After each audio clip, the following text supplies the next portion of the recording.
And welcome to Pulp Mythos. I'm Brian here with Larry and Spencer, and we're going to be talking about Only Murders in the Building, episode number 5, Twist. If you've not hit the sub button, please do so. Leave a thumbs up, leave a comment. A lot of content on the channel. We'll be doing Why the Last Man. Look out for that later this week. And let's start. Short episode. This was I believe the shortest of the bunch. It was like 26 minutes. A lot was covered. The bulk of the episode was from inside of cars driving. We got a little more background on Mabel and sort of what's going on. At least we think we do. And in murder mysteries, I never take everything at face value. I'm always like, what's going on? We get introduced to tie-dye guy. A lot of little things. Solid episode. Initial thoughts, guys? Yeah, like you said, the face value stuff, it's one of those things where it's hard to track how much of it is skewed or how much of it is them trying to save themselves. Like you said, it's a great murder mystery. So it answered a lot of questions, but it hasn't really revealed what the end game is just yet.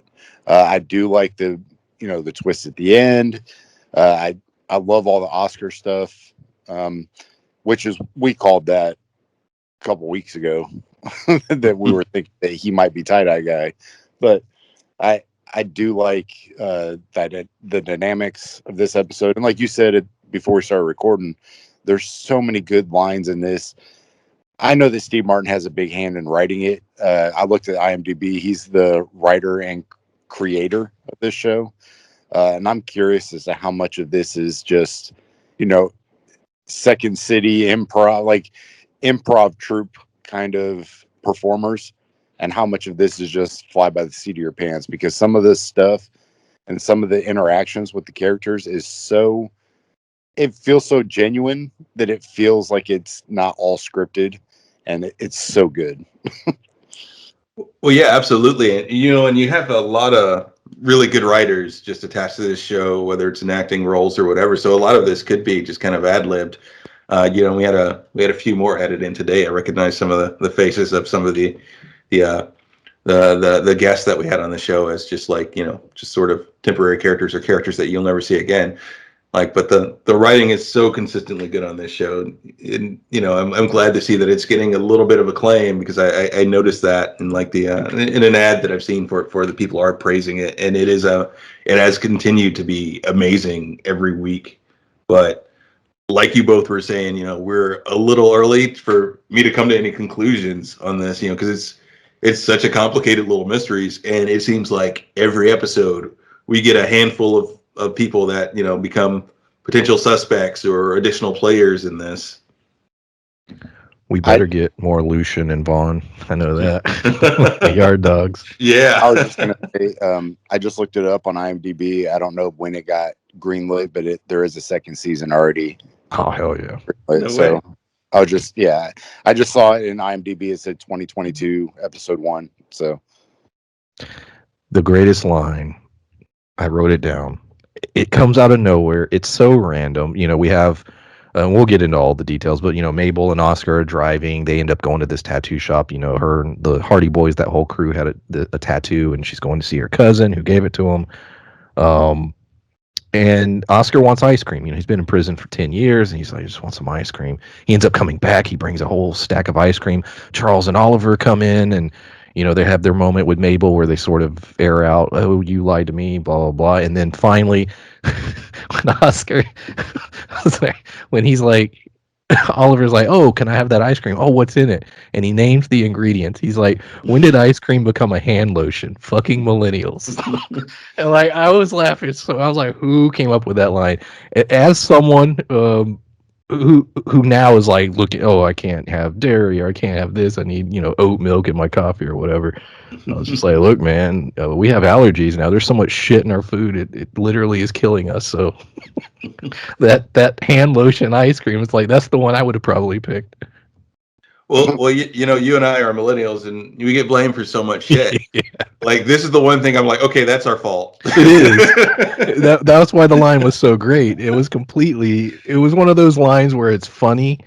Um, it wasn't mean or anything. It was just funny, you know. Like there's so many little jokes that they do dealing with the gap in age. You know, it's like, okay, we're older generation, there's younger, and they do these jokes, but they land so well. Like a lot of shows try that and they fail, I think. Um, but this show, that's one thing they do really well as far as those kind of jokes. Yeah, the whole, because it turns into a running gag throughout, and it never gets old because it's always just, it's not like the same running joke. It's the same kind of bit, but it's done so well because it's done so many different ways over and over and over that there hasn't been, like you said, there hasn't been a joke yet that hasn't landed. There's, I know I keep going into the food stuff. I'm sorry, is the pretzel thing, because like Steve Yeah. Martin's like, oh, get a pretzel. He's like, oh, I want the works. He's like, there's mustard and salt. It's like, there's no other topping. He's like, yeah, give me the usual.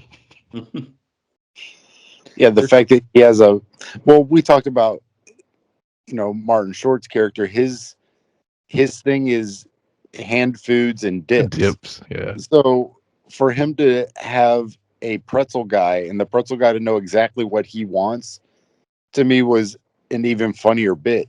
And then when you talk about the car, like he shows up in this old car and it's got a name for it and everything. He's like, yeah, it hasn't really been driven in the last, you know, so many years. He's like, I haven't renewed my license in 25 years or some shit like that. Yeah, 5. And then he's like, I don't think it's ever been driven in the winter or something like that.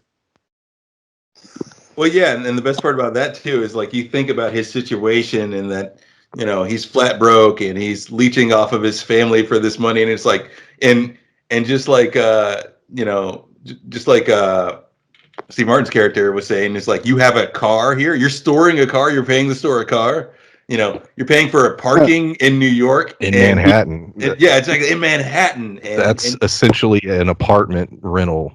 right, you know, so it's even funnier because of that, you know, extra layer there that he's completely broke and, you know, doesn't seem the harm in it. Yeah. I know we're going through the jokes, but like this episode was hilarious. It was so funny. The saggy bottom balls song, like, and then he's like, that song's now stuck in my head. Yeah, 26 minutes of comedy, and yet, and with all the comedy and all the jokes and all the funny stuff, it still was pushing the plot. Like I said, we see a little more with Oscar and Mabel. There is something there. Those two do like each other. There's something going on.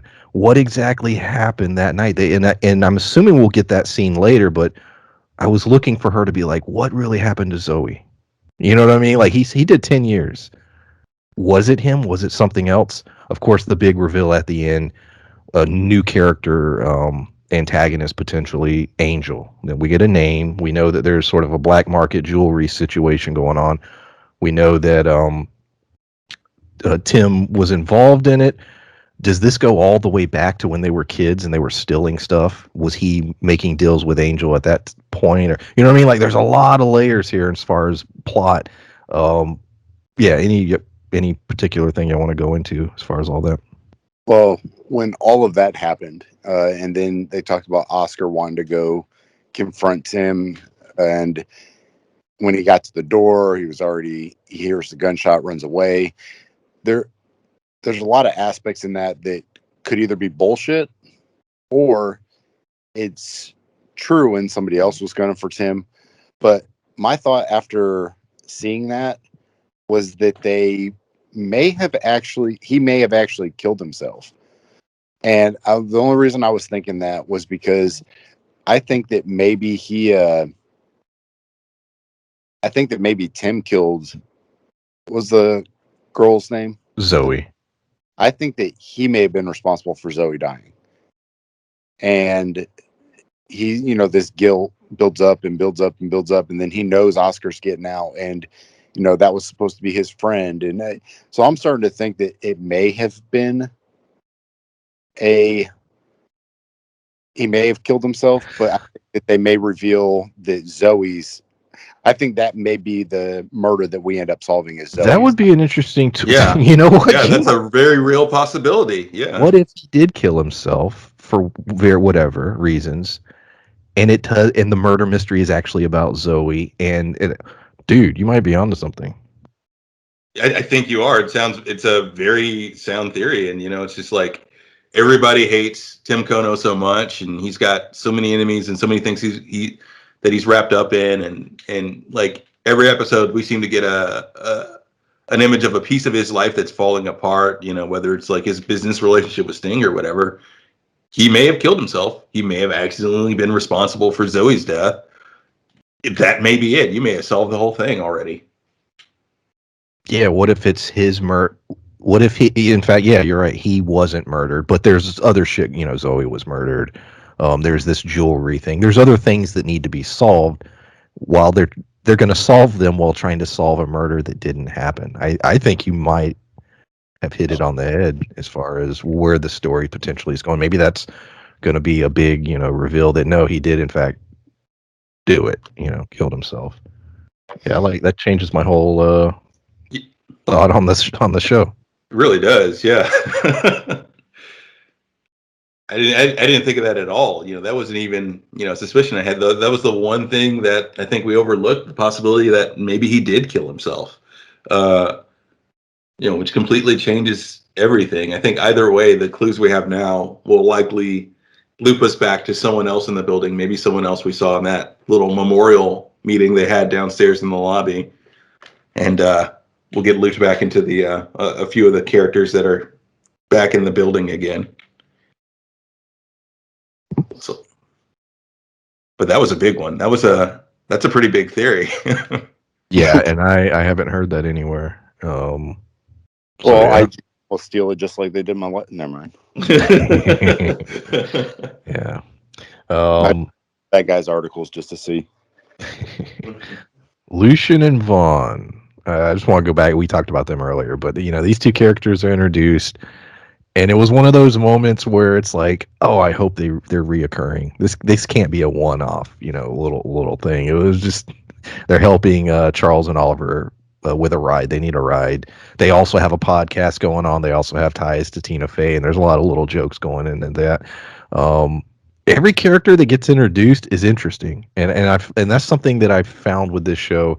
We pretty much meet somebody new almost every episode, and even the Sting. I mean, we get a whole damn episode dedicated basically to Sting, and that was interesting. So yet again, two new characters. I hope they stick around.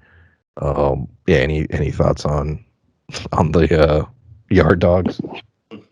I think that there'll be a group of characters that won't be vital to the story, but they will be included several times in the future. I think that they will come back and they'll just kind of be like tie-in characters, but I do feel like they'll be back. Yeah, same. They'll probably be used sparingly, but they'll be characters you're happy to see whenever they show up. That was very entertaining. The Yard Dog section of this, and and those, and it's a good set of actors to hate to just see him in this one particular scene and then never again, because the Yard Dog stuff was pretty funny also. I love how Oscar's, he's talking about moving on with his life, and he has these thoughts, and in prison he well, first we get the revelation that one of the only DVDs that he had access to was Brazos, so he's very much familiar with Charles, and he's like, oh shit, it's Brazos. Like, he's seen a bunch of his episodes. That's funny. And then we also get that he's studied yoga and he wants to do I guess a trap yoga studio or whatever, and that's sort of his passion now. Funny little lines woven in. The character is very likable. Very interested to see where his relationship goes with Mabel. Like you said, Spencer, he gave us his side of the story that he went upstairs. He was going to go see Tim Kono. He was just thinking about maybe, beating his ass or whatever. There could be more to that. There might be more to that, and I am curious if we're going to find that out. He doesn't appear like somebody that, is gunning for somebody or going to kill somebody, but he does seem like somebody that's keeping some kind of secret. And I'm sure that ties into the Zoe thing. I agree. That's the focus. What happened that night? How did she fall? Who killed her? Why did Oscar take the rap? What did Tim Kono see that night as well? How did all that go down? I think that is the central mystery of the show. Well, and they've also said it several other times that. Sorry, I'm standing in the doorway trying to let the dogs out. That they were there. That's a big mystery. But when I said this in like one of the early episodes where it looked like Oscar and Zoe were together, but it looked like Oscar and God, I don't know why her name just escaped me again. Mabel. Why Oscar and Mabel look like they had interests in each other. So maybe it was like an ABBA situation where Tim and Zoe, being together, although they weren't supposed to be, and so were Oscar and Mabel. And then it turned into like the jealousy thing. I think that she was the his four dancing of queen. their relationship with each other are going to be very important coming up, because I do think that it's, like I said, I think that we're going to end up solving Zoe's murder, not Tim's. Yeah, and we do have and I was wondering about that when we got the flashback, but kind of hand waved it because it wasn't relevant to this point. Because when we got the flashback of them at the party, it does look, if I recall, it looks like you have Oscar and Mabel making eyes at each other and everything, and then Zoe sweeps through and is talking to Oscar, and so maybe there's something there, or maybe that will once again put Mabel in a place where she's considered a suspect, even though I'm pretty sure she didn't do it. Because we still haven't gotten to that scene in the flash forward where she's got the blood on her. Yeah, that I'm just wild guess. That's probably like the episode before the final episode, something like that. Oh, unless they end this whole thing on a huge cliffhanger, which is also possible. Especially if they've greenlit a season 2 and they know for sure that they're going to get one. But yeah, somebody will die. She'll be there, blood all over her, and who killed them? That's going to be something coming up. Absolutely, but I'd like to bring up. I'm curious, since we know that there's going to be a season 2 now. I am curious whether we're going to wrap everything up this season, and whether we'll be getting a different mystery next season, or if this thing will continue into 2 seasons. I mean, either way, cool. I'm really enjoying the show. I'm cool with either or, because if they do wrap up this story, I could see, especially if the podcast does well. We get the flash of Tina Fey's, I forget her character's name, but she's doing a Chana. I think I have it written down somewhere. Chana. Let's see here. Cinda. There we go. Cinda Canning. Closer.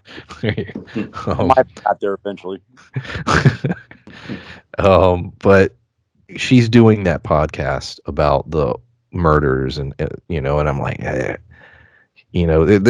so whether stuff goes really bad for them, or they're aligned with her, or she still is their idea, I don't know. I mean, they're teasing that the end of this season is not going to go great for the main characters. That seems to be the vibe I'm getting, but I mean, we'll find out. Yeah, there's that possibility, and it does seem like they may be suspects towards the end, and that may be how we get our season 2, them proving their innocence. Or maybe they wrap this up and they're famous because of it, and and Steve Martin's character gets another season of Brazos out of it. Like a TV movie or like a special. Yeah. That'd be so good. Yeah, we get that jump forward where he's doing Brazos. Maybe Martin Short's character is still doing the podcast, and him and Mabel, or I'm not sure what they're doing, but that'd be neat too if we jump forward a bit and then there's another murder, and they have to come back together to solve this one. Yeah, I would be completely for that. She's working in the trap yoga studio with Oscar, and they're together. And And then Oliver's like he wrote a play or something. I don't know, a murder play or something. Right. There's a lot, yeah. All because the guy with the cat hair all over his shirt didn't show up for a session of yoga, so they noticed. Yeah, we've referenced that guy so many times off camera. Like we joke. I don't know why that scene is so funny. There's all that cat hair everywhere, and he's like, it feels like she's still with me. I don't know if you've ever been around and seen somebody. They're like they have cats, and you can just tell. But yeah, You're gonna lose one subscriber today. you know what? Whatever, man. Whatever. I'm standing by that joke. That was funny. I'm just saying, man. I have a dog, and I'm not covered in dog hair. Just saying. I bet it's very hard not to be that guy. Shit. Spencer has a couple big ass dogs that shed. Yeah. You never have dog hair on you. So yeah, anything else about Only Murders in the Building, episode 5?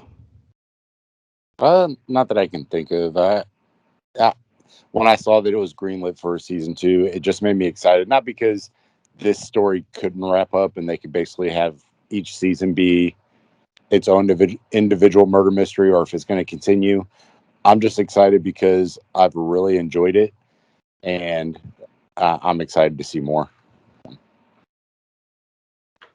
Oh yeah, absolutely. This show really, it's one of those shows that makes my week, because I work so much, and this is, it's great to be able to have a bit of comedy and a mystery, just kind of everything I like about television wrapped into one show. And there's that whole, I mean, we grew up with Martin and, Short, and you know what I mean? Like, there's a little nostalgia for me mixed in. Whether it's Three Amigos, you think of stuff like that, or dude, Clifford, man. Look, I love Clifford. Like, it's one of those movies people are like, that movie's dumb as hell, or it's like, no, the movie's brilliant. But those are two guys that it's fun seeing them active and having a good time and creating. And they were in an interview together on Howard Stern this past week. And if you get a chance, whether you like Howard or not, it's a good interview, and there's a lot of cool, funny shit in it that those two talk about.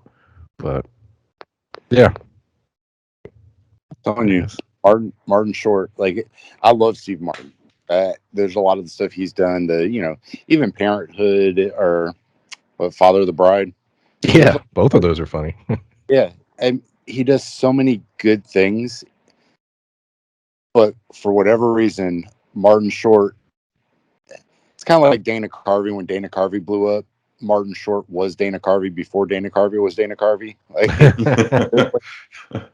that's a good comparison. Yeah. Yeah. Kind of that funny physical comedy, but it's still like a deadpan kind of stare all the time.